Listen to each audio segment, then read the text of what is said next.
We are. Good morning to you. I hope everybody's all right. In bad now, is it? I mean, the evening's pulling in, but there we are. Morning's a bit lighter again.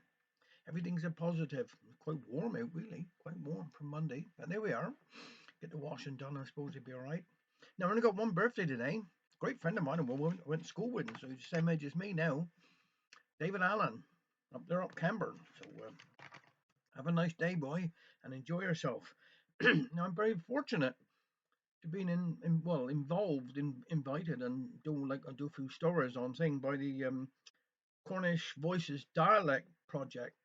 Now this is between the Cornwall Heritage Trust, the Federation of the Old Cornwall Societies, the the Gorseth Kernow, and Lowenda Perrin. We went up there on Friday up for Druth for the winter festival, and it was absolute. Well, did a bit of dialect and all, but it was absolutely fabulous. So, if you want to see anything of that, you put in Cornish Voices Dialect Project on YouTube, and if you've had enough of me, well, don't bother. But if you want to listen a bit more, I think it's a fantastic, and hopefully, a lot of this dialect can be saved for future. So there we are. I'm gonna do a little story day again by Herbert Lane. Oh, it is raining cats and dogs, said Henry, who just come in from school. I can't go out tonight. Tell us your yarn, Feather. Not any good ones, do we? Did I ever tell you about Woolly Waistcoat? 'Tis true, and if it didn't, it ought be. How do we call that? Well, 'cause he'd wear his waistcoat in bed to keep his feet warm.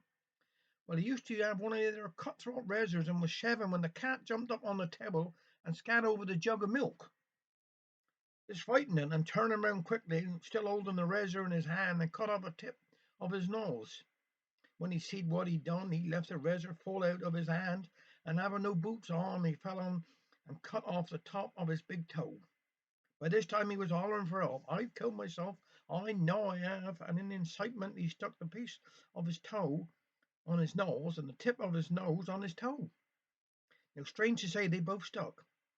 And to look at it now, you wouldn't know it ever happened. But there was one snag. What's that? Asked Richard Henry. Well, every time he wants to wipe his nose, he got to take his boot off. His first wife was a very hard woman, said Mother.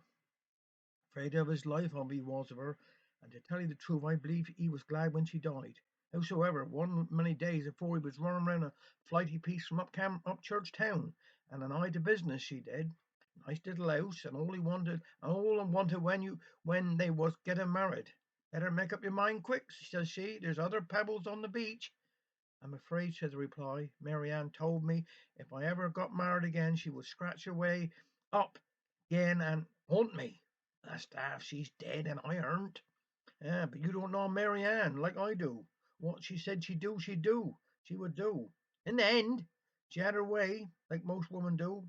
So one day he up and told the sexton all his troubles. I can fix that easy enough for half a sovereign. Are you sure? Asked Willie Westcoat. Yes, 'cause I'm afraid to go next the churchyard. Yes, of course I can. Nary one of the I bird ever spoke to me since, and he soon had the money. Next day, Willie was told he could marry again as soon as he liked. How did he manage? Did he put stones upon the grave? No, I turned the coffin upside down, and now the more she scratched, the further down she'll go down. Show things aren't always what they do look, remarked Feather. I was in a train once when a porter come in and said to me, no smoking. I aren't smoking, says I. But you got your pipe in your mouth. Pipe's gone out, come to that. So I've got my boots on, but I aren't walking. Anyhow, have a nice day. Take care.